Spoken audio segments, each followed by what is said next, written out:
Hi guys, good morning. Today we'll make juice.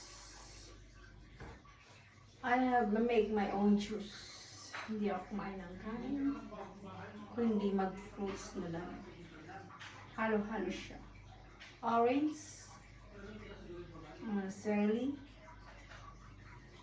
apple, green apple, pear, yes pear, carrots, and then what else inside? I think that's it. So, dito lang yung inin ko araw-araw. Every morning. Kasi, naubo pa rin ako. Ayoko mag-take ng kahit anong gamot. Pero, sabi nga nila, mas the best pa daw gamot ang mga fruits and herbals. So, I need to do it. Ano ba? Ayun lang. Tapos lagyan mo ng konting milk. Inumin ng konting ano.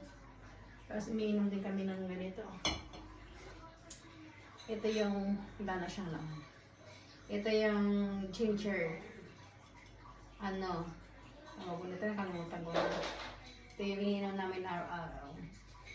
So naubusan na tayo everything yan. Herbal cheese everyday.